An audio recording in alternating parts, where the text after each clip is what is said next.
नमस्कार दोस्तों, study point fast channel में आपका एक बार से फिर से स्वागत है।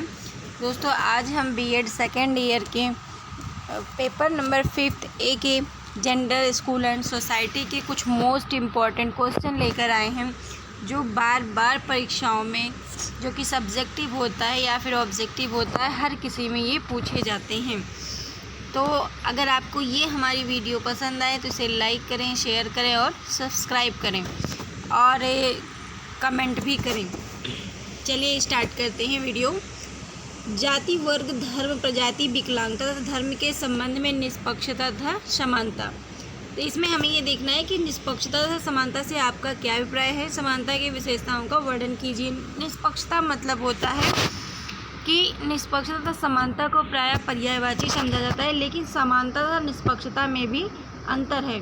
निष्पक्षता का अभिप्राय सभी व्यक्तियों के लिए निष्पक्ष होने की प्रक्रिया है, ठीक है, और उनको इस समानता का लाभ उठाने के लिए साधन भी प्रदान किए जाने चाहिए। समानता का अर्थ तथा परिभाषाएं। तो इसमें प्रोफेसर मॉस्की का जो कहना है कि राजनीति शास्त्र के संपूर्ण क्षेत्र में समानता की धारणा से कठिन कोई अन्य धारणा नहीं है, ये परिभाषा मोस्ट इम्पॉर्टेंट है। और इसके बाद जहाँ तक समानता का प्रश्न है, तो विद्वानों में एक मत नहीं है। कई विद्वान कई तरीके से जो है इसके प्रश्न के उत्तर देते हैं। समानता के संबंध में लोगों के विचार अलग अलग हैं और इसके लिए प्रकृति ने सभी को समान पैदा किया, इसीलिए सभी व्यक्ति समान हैं। सबके साथ एक सा व्यवहार तथा सभी की समान आय होनी चाहिए। तो इस तरीके से ये हो गया। उसके बाद जूलियन हक्सले का कहना है कि हमारा आदर्श यह होना चाहिए कि स्वतंत्रता तो बनी रहे परंतु समानता कभी नहीं। तो ये जो है समानता के संबंध में इन्होंने अपने अपने विचार प्रस्तुत किए हैं। जैसे बारकर का कथन है, फिर प्रोफेसर लॉस्की का कहना है, जे.ए. कोरी के अनुसार है, टॉनी के अनुसार है। दोस्तों, आप सब वीडियो पास करके इस परिभाषाओं को अपने कॉपी में नोट कर सकते हैं और ये मोस्ट इम्पॉर्टेंट है, जो कि हमारे एग्ज़ाम में अधिकतर या हमेशा कहीं ना कहीं पूछे जाते हैं, चाहे लॉन्ग टाइप क्वेश्चन हो या फिर शॉर्ट टाइप क्वेश्चन हो। इसमें अप्पादोराय का कथन है कि यह कहना कि सब मनुष्य समान वैसे ही गलत है जैसे कि यह कहना कि पृथ्वी समतल है। तो ये वाली भी इम्पॉर्टेंट है। प्रोफेसर डी राफेल ने जो परिभाषा दी है ये भी मोस्ट इम्पॉर्टेंट है।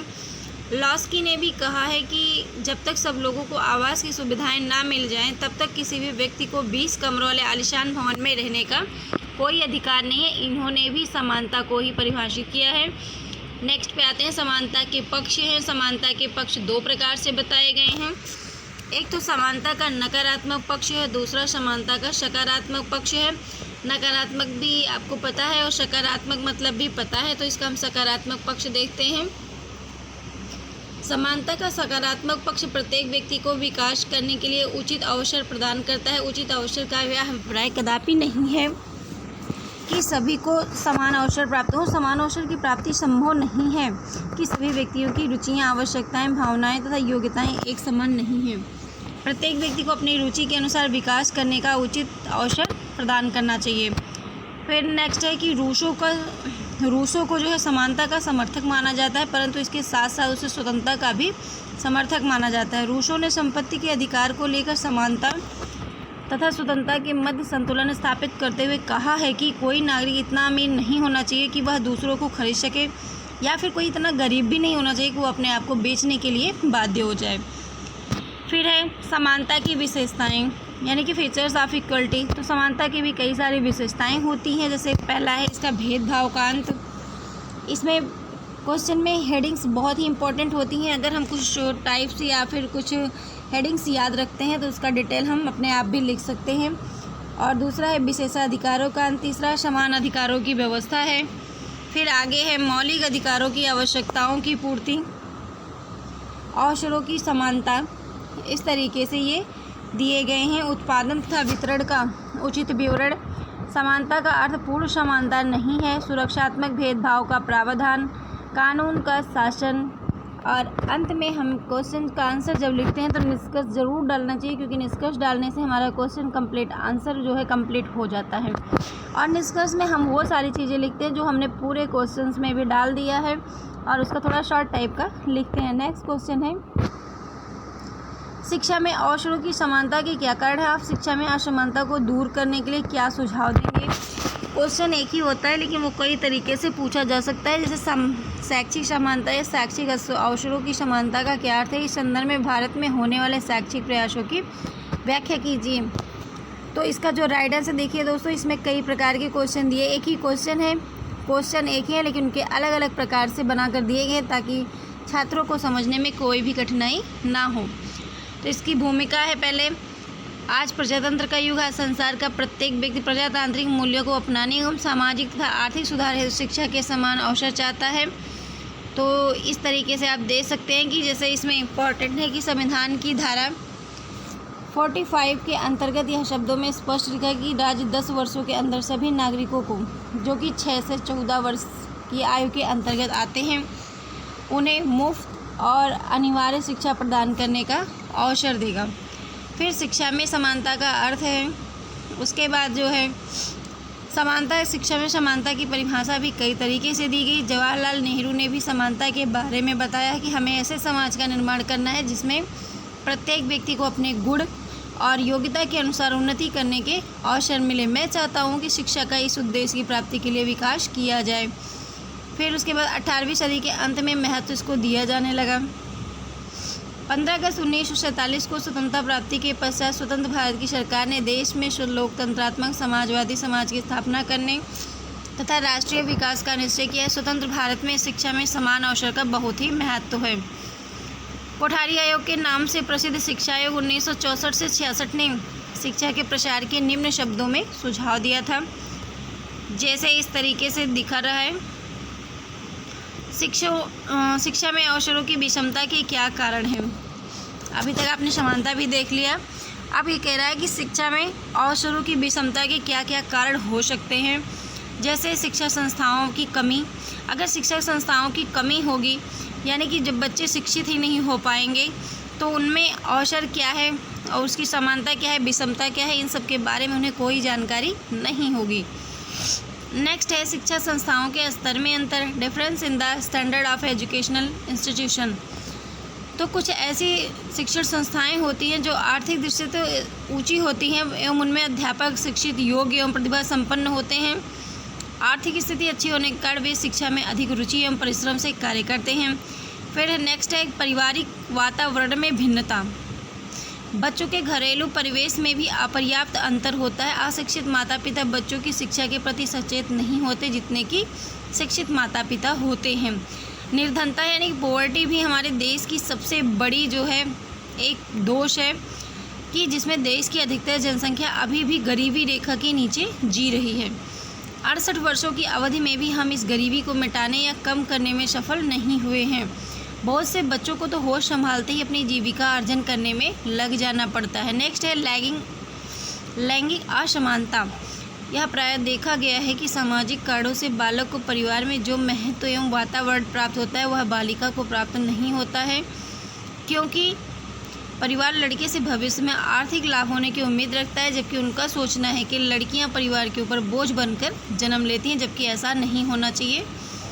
नेक्स्ट है वर्गीय असमानता। तो संपन्न वर्ग एवं साधारण वर्ग में पर्याप्त अंतर होता है। संपन्न घरों के बच्चों को अनेक सुविधाएं जैसे पढ़ने के लिए अच्छे वातावरण होते हैं और उन्हें अच्छे स्कूलों में पढ़ाया जाता है। अब शिक्षा में समानता की क्यों आवश्यकता है? Need for equality in education. यह सर्वविदित है कि भारतीय समाज अति विषम, वंशानुगत तथा असमानताओं से घिरा हुआ है। इसलिए शिक्षा के क्षेत्र में समानता और निष्पक्षता प्राप्त करने के लिए जहां एक ओर शैक्षणिक सुविधाओं को बढ़ावा देना है, वहीं दूसरी ओर जाति एवं वंश भेद आदि की विषमताओं को मिटाने के लिए प्रभावी कदम उठाने की आवश्यकता है। और शिक्षा की समानता में जो आवश्यकता है उसके निम्न कारण हैं। पहला है प्रजातंत्र की सफलता के लिए, for the success of democracy. तो प्रजातंत्र का महत्वपूर्ण मूल्य है समानता। भारत जैसे प्रजातंत्र देश में नागरिकों को समान अधिकार प्राप्त हैं। प्रजातंत्र की आधारशिला शिक्षा है, अतः जहाँ किसी भी क्षेत्र में समानता नहीं है वहाँ प्रजातंत्र सफल नहीं हो सकती। दूसरा है शिक्षा एक मूलभूत मानव अधिकार होने के कारण, education being a fundamental human right. तीसरा है सार्वलौकिक विद्यालय प्रणाली के लिए, कॉमन स्कूल सिस्टम। चौथा है आर्थिक विकास के लिए, फॉर इकोनॉमिक डेवलपमेंट। 5वां है शिक्षा में क्षेत्रीय असमानता को दूर करने के लिए। नेक्स्ट है सामाजिक स्तर में विकास के लिए। नेक्स्ट है कल्याणकारी राज्य की स्थापना के लिए। नेक्स्ट है ग्रामीण एवं नगरीय असमानता दूर करने के लिए। नेक्स्ट है राष्ट्रीय प्रगति एवं जीवन स्तर सुधारने के लिए। तो इस तरीके से ये हो गए। और शिक्षा में समानता प्राप्त करने के लिए सुझाव भी दिए गए हैं। इसके लिए रियायती शिक्षा है, सार्वभौमिक शिक्षा है, संचार माध्यम है, सामाजिक संरचना में परिवर्तन है, योग्यता के आधार पर चुनाव, शिक्षा में गुणात्मक सुधार। इस तरीके से ये शिक्षा में सुधार किए गए हैं। तो जो गुणात्मक सुधार करना है उसके लिए प्रादेशिक असंतुलन को दूर करना है, सामान्य व्यवस्था का विकास करना, पिछड़े वर्गों की शिक्षा देना, विकलांगों को शिक्षित करना। अब नेक्स्ट क्वेश्चन है कि अवसरों में समानता से आप क्या समझते हो। शैक्षिक अवसरों में समानता तथा भारत में शिक्षा के अवसरों की विषमताओं की संक्षिप्त विवेचना कीजिए। तो अवसरों की समानता से तात्पर्य है कि UN declaration of human rights ने धारा 1 एवं धारा 2 के अंतर्गत मानवीय अधिकारों तथा समानता के अवसरों को स्वीकार किया है। धारा 1 कहती है कि सभी व्यक्ति जन्म से स्वतंत्रता तथा वे सम्मानजनक तथा समान अधिकारों के हकदार हैं। वे सभी तर्क एवं चेतना से अभिपूरित है तथा उन्हें परस्पर एक दूसरे के प्रति भाईचारे की भावना के साथ कार्य करना चाहिए। धारा 2 कहती है कि प्रत्येक व्यक्ति इस घोषणा में उद्धृत मूल अधिकारों तथा स्वतंत्रता का हकदार है, अतः उन्हें जाति, भाषा, धर्म, रंग, लिंग, राजनीति, मतों द्वारा पृथक पृथक नहीं किया जा सकता है। अगला है कि शैक्षिक अवसरों की समानता किस तरीके से होती है। फिर भारत में शिक्षा के अवसरों की विषमताएँ हैं, जिसमें ग्रामीण और नगरीय विभिन्नताएं, लिंग और जाति पर आधारित विषमता है, शैक्षिक विषमताएं हैं जो कि कई प्रकार से हो सकती हैं। भारतीय शिक्षा नीति 1986 में ये मोस्ट इम्पॉर्टेंट है। जैसे कहा गया कि इसमें शैक्षिक विषमताओं को निम्नलिखित क्रम में विभाजित किया गया है। जैसे महिलाओं की समानता हेतु शिक्षा, अनुसूचित जातियों के लिए शिक्षा, अनुसूचित जनजातियों के लिए शिक्षा, शिक्षा की दृष्टि से पिछड़े हुए अन्य वर्ग और क्षेत्र। फिर शैक्षिक समानता के अवसर बढ़ाने के उपाय, इसमें कई सारे शिक्षा आयोग बने हैं और कई प्रकार की शिक्षाएं निःशुल्क प्रदान की गई हैं। बड़े बड़े विद्यालय, महाविद्यालय, शिक्षा की संस्थाओं में पुस्तक बैंकों का कार्यक्रम विकसित किया, प्रतिभाशाली छात्रों को पुस्तक खरीदने के लिए अनुदान दिए गए। तो ये सारी चीज़ें हमारी शिक्षा के लिए हैं। शिक्षा नीति 1986 के संदर्भ में शिक्षा के अवसरों की समानता पर एक लेख लिखिए। तो इसमें क्या कहा गया था कि भारत के संविधान द्वारा यहाँ समानता पर आधारित समाज व्यवस्था की गई है और इसी आधार पर प्राथमिक शिक्षा को सार्वभौमिक बनाने का लक्ष्य रखा गया। आज़ादी के बाद से गठित विभिन्न शिक्षा आयोगों ने इस विषय में अनेक सुझाव दिए। इसमें सुझाव देने के लिए कई सारे अवसर प्रदान किए, जैसे महिलाओं की समानता के लिए शिक्षा है, प्रादेशिक असंतुलन को दूर करना, सामान्य स्कूल व्यवस्था का विकास करना, पिछड़े वर्गों की शिक्षा, विकलांगों की शिक्षा आदि। फिर राष्ट्रीय शिक्षा नीति 1986 में वर्ग, जाति, जनजाति, धर्म तथा लिंग के संदर्भ में क्या क्या प्रावधान किए गए हैं।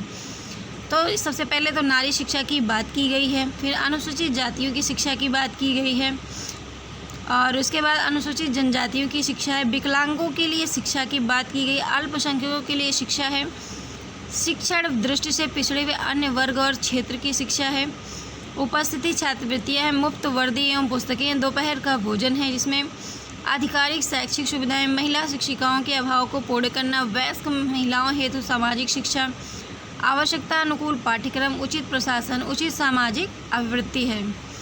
नेक्स्ट क्वेश्चन है कि स्वतंत्रता के पश्चात स्त्री शिक्षा के विकास पर विस्तारपूर्वक टिप्पणी लिखिए और ये क्वेश्चन कई तरीके से पूछे गए हैं। आज़ादी के बाद स्त्री शिक्षा का विकास कैसे हुआ। तो विश्वविद्यालय आयोग के कई सारे सुझाव आए थे, जैसे शिक्षा के अवसरों में इजाफा, जीवन के सुख साधन, नारी शिक्षा के लिए सामान्य स्थान, शिक्षा निर्देश, समाज में सामान्य स्थान प्राप्त करने में सहायता, सह शिक्षा केंद्र, समान वेतन, विनम्रता एवं सामाजिक जिम्मेवारी। फिर राष्ट्रीय शिक्षा की राष्ट्रीय कमेटी के सुझाव भी हैं। सार्वजनिक नामांकन है, खाई को पढ़ना है, आपसी सहयोग, विस्तृत सुधार कार्यक्रम, निःशुल्क आवास एवं यातायात की व्यवस्था, स्त्री शिक्षा के लिए काउंसिल, स्त्री शक्ति की ज़रूरतों का अनुमान जिसमें प्रचार कार्यक्रम, छात्रवृत्तियों की व्यवस्था, सहयोग की प्राप्ति, ऐच्छिक संगठनों की सहायता, शिक्षा जारी रखने की सुविधाएं, प्रौढ़ नारियों के लिए संयुक्त कोष, सह शिक्षा आदि है। फिर राष्ट्रीय शिक्षा के लिए राष्ट्रीय काउंसिल बनाई गई है, या महिलाओं की शिक्षा के लिए राष्ट्रीय काउंसिल गठित की गई है, 1958 में गठित की गई। स्त्री शिक्षा की राष्ट्रीय कमेटी का प्रावधान यह निकला कि सन 1959 में शिक्षा महिलाओं ने स्त्री शिक्षा के लिए काउंसिल की स्थापना की है। फिर इसे विश्वविद्यालय स्तर पर लाया गया। कोठारी आयोग ने 1964 से 66 में कुछ सुझाव भी दिए हैं, जो इस तरीके से है कि प्राथमिक स्तर पर लड़कियों की शिक्षा की ओर विशेष ध्यान दिया जाए, महिला अध्यापकों को विशेष सुविधाएं दी जाए, लड़कियों के लिए अंशकालीन कोर्स, व्यावसायिक कोर्स, अलग विद्यालय छात्रावासों की व्यवस्था होनी चाहिए। महात्मा गांधी ने भी अपने कई सारे विचार दिए हैं। और राष्ट्रीय शिक्षा नीति 1986 के भी सुझाव हैं कि जैसे महिला समाख्या का अर्थ क्या है, तो महिला समाख्या का अर्थ है शिक्षादार स्त्रियों की समानता। यह नारियों के लिए शक्ति का एक प्रोजेक्ट था जिसका लक्ष्य नौकरी प्राप्त करना था। शिक्षा की राष्ट्रीय नीति 1992 कार्यवाही कार्यक्रम। तो इस तरीके से इसमें हमने कई सारे क्वेश्चन देख लिए जो मोस्ट इम्पॉर्टेंट हैं, जो हमारे एग्ज़ाम में बार बार रिपीट होते हैं।